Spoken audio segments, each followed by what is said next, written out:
नमस्कार, स्वागत है आपका। पांचवा प्रहार देख रहे हैं आप। मैं हूं आपके साथ है नामिका पांडे। महिला आरक्षण बिल तो दोनों सदनों से पास हो गया है, लेकिन उसके बाद सवाल उस पर उठाए जा रहे हैं और उस सवाल के बीच महिलाओं का अपमान किया जा रहा है। अपमान क्यों और कैसे किया जा रहा है, ये हम आपको बताएंगे आज पांचवा प्रहार में। मोदी सरकार के नेतृत्व में संसद के दोनों सदनों से महिला आरक्षण बिल पास हो गया, लेकिन इस बिल को पास कराने के लिए कई सरकारों को बहुत पापड़ बेलने पड़े। फिर भी किसी न किसी तरह से इसका विरोध करके इसे बार बार लटकाया गया। जिन पार्टियों ने इस बिल का विरोध किया उसमें सबसे आगे नाम था राष्ट्रीय जनता दल और समाजवादी पार्टी का। इसके पीछे कारण ये बताया गया कि इसमें ओबीसी महिलाओं को अलग से आरक्षण दिया जाए, लेकिन उनकी इस मंशा पर विवाद तब ज्यादा बढ़ा जब आरजेडी के नेता बिल के विरोध की आड़ में महिला अपमान पर उतर आए। आरजेडी के वरिष्ठ नेता और आरजेडी सरकार में मंत्री रहे अब्दुल बारी सिद्दीकी ने तो एक कदम आगे बढ़ते हुए महिलाओं के रहन सहन, तौर तरीकों पर ही सवाल खड़े कर दिए हैं। अब्दुल बारी सिद्दीकी कह रहे हैं कि अब यानी महिला आरक्षण बिल पास होने के बाद संसद में सिर्फ बॉब कट और लिपस्टिक वाली महिलाएं ही पहुंचेंगी। आखिर आरजेडी के नेता के कहने का मतलब क्या है, वो कहना क्या चाहते हैं? जिन महिलाओं के बाल छोटे हैं या जो लिपस्टिक लगाती हैं, वो महिलाएं संसद नहीं जा सकती हैं क्या? क्या वो महिलाएं देश की आधी आबादी का प्रतिनिधित्व नहीं कर सकती हैं? आखिर ये विरोध हर बार महिलाओं के सम्मान को ठेस पहुंचाने पर क्यों आ जाता है?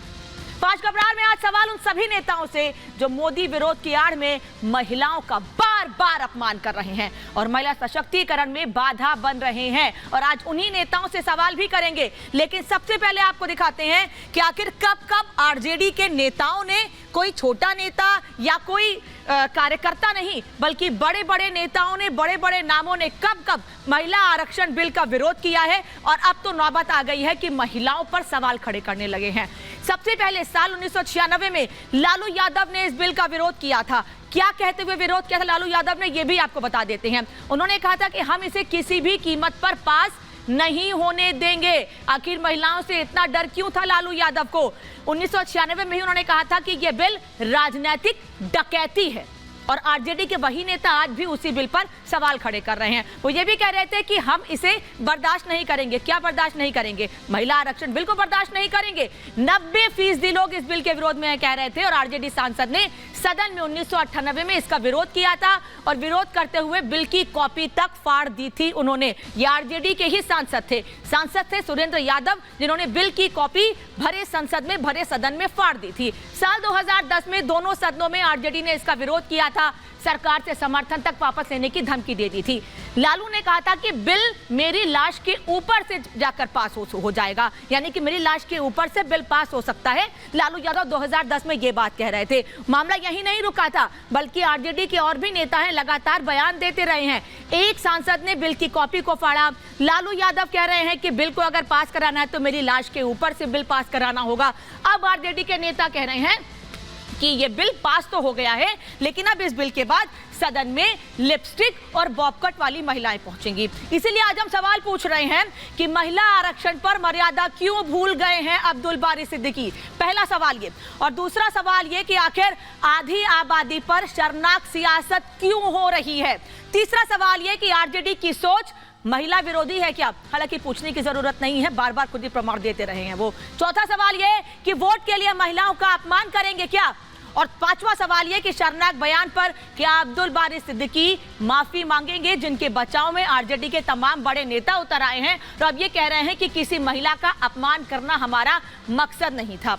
तो क्या अब महिलाओं को बांट कर देख रहे हैं? जो लिपस्टिक लगाती हैं, जिनके बाल कटे होते हैं, वो महिलाएं अलग हैं और दूसरी महिलाएं अलग हैं। आखिर डर क्यों है इतना आरजेडी को महिलाओं से? ये सवाल आज हम करेंगे, लेकिन उससे पहले रिपोर्ट को देखिए। A historic achievement. Congratulations. प्रधानमंत्री मोदी के अथक प्रयास से आधी आबादी को पूरा हक मिला। 27 साल से अटका महिला आरक्षण बिल संसद के दोनों सदनों से पास हुआ। राष्ट्रपति की मोहर के बाद नारी शक्ति बंधन कानून बना, लेकिन महिलाओं को मिला हक, बढ़ता मान सम्मान। लालू यादव की पार्टी को रास नहीं आया और आरजेडी के दिल की बात पार्टी महासचिव अब्दुल बारी सिद्दीकी की जुबान पर आ गई।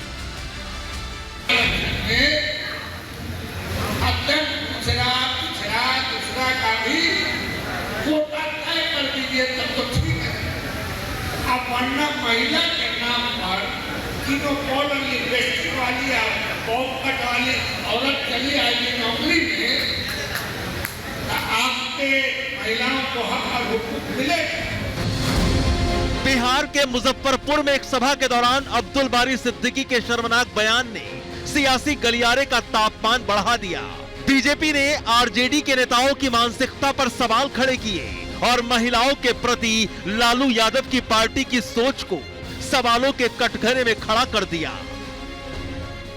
जो एक संकीर्ण मानसिकता है वो दर्शाता है कि महिलाओं को लेकर अभी तक भी जो उनकी सोच क्या है। माताओं बहनों का सम्मान करते हैं, किसी की भावनाओं को आहत करने का इरादा सिद्दीकी साहब का नहीं रहा। 21वीं सदी में है और प्राचीन काल से ही महिलाएं श्रृंगार करती हैं। उनके परिवार की महिलाएं भी निश्चित रूप से लिपस्टिक लगाती ही होंगी, तो इस तरह से बयान देने से बचना चाहिए। महिलाओं को लेकर बारी के घटिया बयान पर जबरदस्त घमासान छिड़ा। बीजेपी ने आरजेडी के खिलाफ मोर्चा खोला, सहयोगियों ने भी साथ नहीं दिया और जब चौतरफा आलोचना होने लगी तो अपने बयान पर सफाई देने के लिए अब्दुल बारी सिद्दीकी सामने आए। वोटर्स है और खास करके जो अत्यंत पिछड़ी जाति के जो महिलाएं हैं वो गांव गंवई की हैं, अनपढ़ हैं, बहुत सारी चीज़ें जानती नहीं हैं, तो उनको हमारा वो बोलने का कतई ये मकसद नहीं था कि किसी को अपमानित करना। हमने अपने लोगों को उनकी भाषा में उनको मैसेज दिया। शर्मनाक बयान पर घमासान बढ़ने और चौतरफा घिरने के बाद अब्दुल बारी सिद्दीकी खेद जता रहे हैं, लेकिन अब सवाल है कि आधी आबादी पर शर्मनाक सियासत क्यों? क्या वोट के लिए महिलाओं का अपमान करेंगे? और सवाल ये भी कि क्या आरजेडी की सोच महिला आरक्षण विरोधी है? Bureau report, Republic Bharat.